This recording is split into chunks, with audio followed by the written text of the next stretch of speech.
Hey everyone, welcome back to the channel. If you haven't done so already, please consider liking this video and subscribing to the channel. I really appreciate it and it helps to keep things going. So today I'm going to be talking about Network D3, which is a library that uses D3. It's a JavaScript library to do visualizations. So we're looking specifically at network visualizations. And the language I'm using for the programming will be R. And again, I'm using the Quarto publishing system to host a page. In fact, the one that you're looking at right now.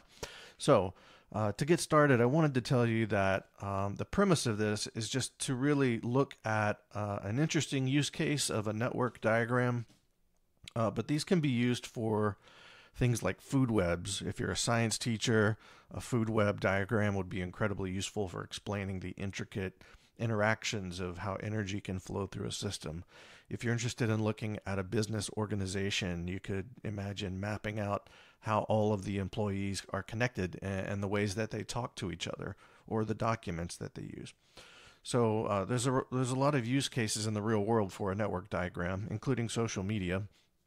And so I wanted to look at how you could create those types of visualizations. Now, a word of advice, these are often not really that great for analysis particularly, but they are good at explaining things visually.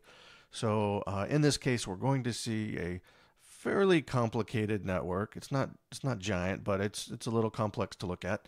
We're not going to do any analysis with it really, other than maybe some cursory view of different groups that we see. So as far as the network diagrams themselves, the basic structure is that there are nodes, which are often circles, and there are edges, which are typically lines or maybe arrows if you have something called a directed network. So with that in mind, I wanted to talk to you about the data that I'm using. So the example here is taken from a video game. And so just really quickly, the video game is No Man's Sky. It's kind of a space exploration, survival type game. And there's another page that I found where this is really what sort of inspired the idea. I came across this page that contained a table of recipes for different items in the game. And what you can see here is that there's an output column with a list of entities or items here, a quantity value, and that tells you the value of each item or the aggregate with all of that quantity. And then it has columns for input and quantity for up to 3 different components that produce that output. So if you look on this page, you can see there's quite a long list here. And then down below, we see some output requires 2 inputs and some requires 3 way down here at the end. So with this in mind, I wanted to grab the data from this page. And so to do that, let me show you real quick. This is generally what network diagrams look like. I forgot to mention. It's just circles with lines. They're all connected. There's a lot of different shapes. But like I said, with that in mind, I wanted to grab the data. But to do that efficiently, I used a Google Sheets to do it. So I opened up a Google Sheets page, brand new. And then in the first cell, I used this import HTML function to grab the table from the page. So if you don't know about that, it's a really handy tip if you're trying to get some information from a web page table. It may not always work, but in this case it did. So you just provide the first argument as the web page itself, and then table, and then 1, and it grabs it. And so that brought that into Google Sheets for me. And then I just exported or saved that out as a CSV file. And so that's what I used as my input to my Quarto document. And so inside of the Quarto document, which you're actually looking at now, I loaded a few libraries to help out. So let me show those to you first. There's a few that are related to data manipulation, including Reader, which is from the Tidyverse. Actually, most of these are. So if you download and install the Tidyverse library, which I talked about in an earlier video, then you'll get most of these anyway. But Reader is for bringing in the file. dplyr is good for data manipulation, along with tidyr, and then Tibble Stringer is for working with strings, and I need to do that in a few places here, so that helped out. And then data table was used for a few small things. And then the network D3 and HTML widgets library, those were used for the diagram itself and also for saving the diagram out as its own page. And so the first thing we do here, we need to load that data set. So to do that, it's quite easy using Reader. It's just read CSV, and then you provide the path to the data. And if we take a look at that information that I got from the page, it's essentially what you see on the web page. It's just cleaned up a bit. So we have our output, we have our quantities, values, and so forth and so on. Any missing values are tagged with NA or not available. But a lot of these columns we don't really need. So the next thing I do is to select only the columns that I want. So here I'm using this pipe notation, which is common in when you're working with the tidyverse. But I'm selecting output and input 1, 2, 3. And then I'm renaming them just in lowercase because I prefer that, and I don't like spaces in the headers. It's just easier to work with. So here's the new result. We're down to 4 columns, relabeled headers, and everything's nice. So when you're planning a project like this, it helps to think about what you are trying to draw. So in my mind, all of these items will be connected to each other in some way. But what I want is, because there are duplicate recipes, that is, there are multiple ways to make some of these items, what I wanted was to have a level of organization above that. So I can distinguish between duplicate recipes.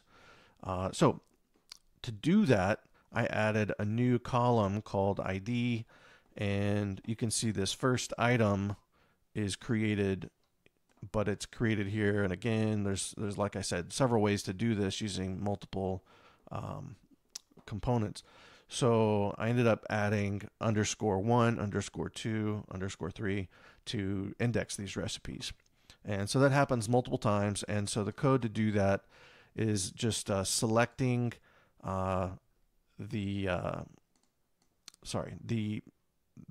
tibble, the data frame before is called selected. And so what I'm doing here is I'm using that and then adding this mutate function, which can add a column, and I'm calling the column ID and setting that equal to the result of this function, essentially, which is from the Stringer library, which takes the output column and then it determines the row ID of each of those repeated elements. So there's sort of a lot going on here, but this compact code makes it really easy to get what I want. So at this point, though, I have a tibble called mutated, and that's just the data frame that you see down here below. Now, in this paragraph, I described that I need to split the data. So what I do here is I want these distinct combinations of the output and ID columns. And if you look, this is the item and then these iterated recipes. And what I do here is that I add the notation _recipes to the base element that you see in output. So it's just the simplest form. So like apple, and then it would be apple _recipes, something like that. And so that gives me these top level labels. And I do that because I want all of those iterated unique recipes to connect into an even higher level node. So in your head, imagine something like apple recipes as a node, and then that connects to apple recipe 1, 2, 3, 4. And then each of those individual recipes connect out to whatever elements are needed to make an apple. So that's what's going on here. So I get all these distinct combinations, and then I paste that recipes onto that. So I get the following tibble. It's just sort of an aside from what I had created previously. And I also rename the columns as to and from. So in this way, I now have some information that I can use for my initial diagram, which is what I'm going to stop part 1 here on.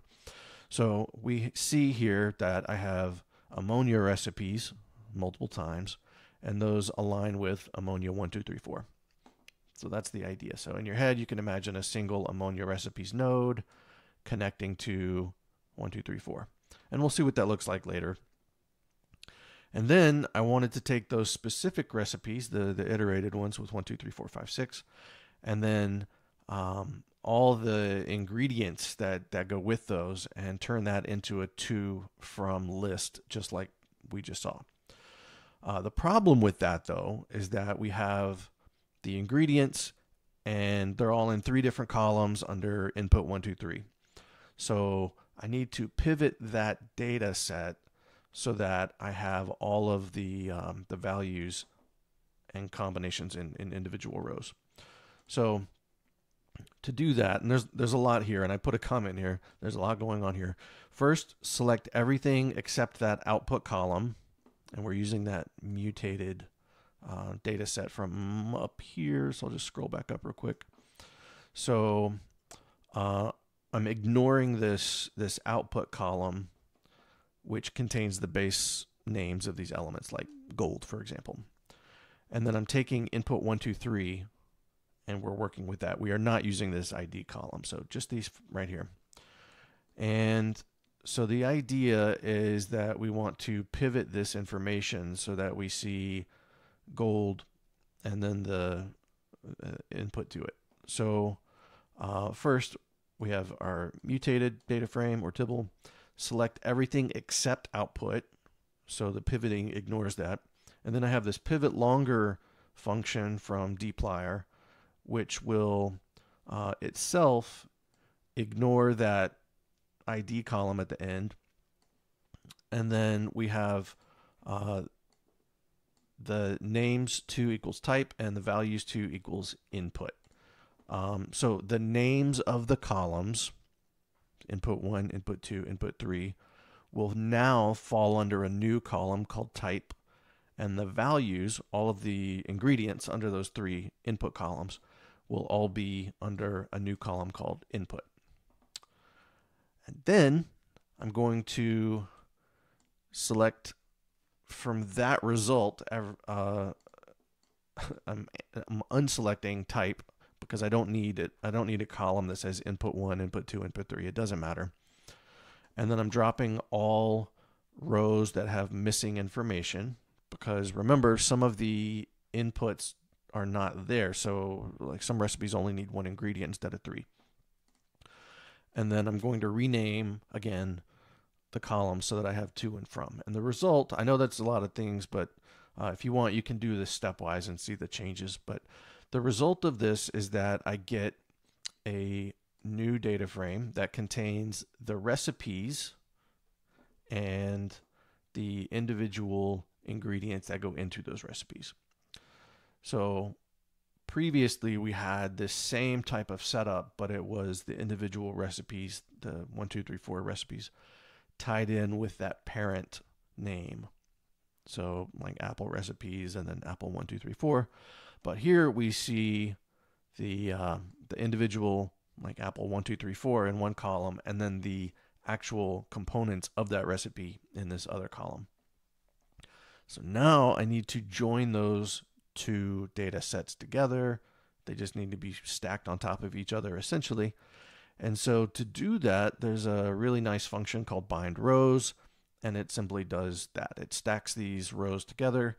And so I can take my data frame 1 and 2, which I just showed you, and the result is the same thing as before, but all together. So now we have like 937 rows. And then finally, we can use the simple formatted data in this to from arrangement to generate a network graph with the simple network function. So there are 2 very similar outputs available from network D3. One of them is the simple network, and then one of them is a forced network, which I'll show in part 2. So this is where we're going to stop on part 1, but take a look at the result. You can see some of these have the name of the element and recipes, and then you can see from those we have the individual recipes attached, and then the elements of the recipe are attached to it. So it's a little zoomed in here, and there's a lot to see, but you can zoom out and see a little bit with the clustering perhaps. There are some portions that are really out here by themselves, so we can kind of zoom in on that. So here's gold recipes, for example, and then gold 4 has one subcomponent, gold 5 has one. Apparently gold is a very low complexity element to make, but some of these others, they need multiple components. So this is where it's fun. You can play around and explore it and check it out, but this is a network visualization created with the simple network function from the network D3 library using R and Quarto. So again, thanks for watching. If you made it this far, please hit like and consider subscribing to the channel. Also catch me on Patreon, and you'll see more and deeper content there. Thanks.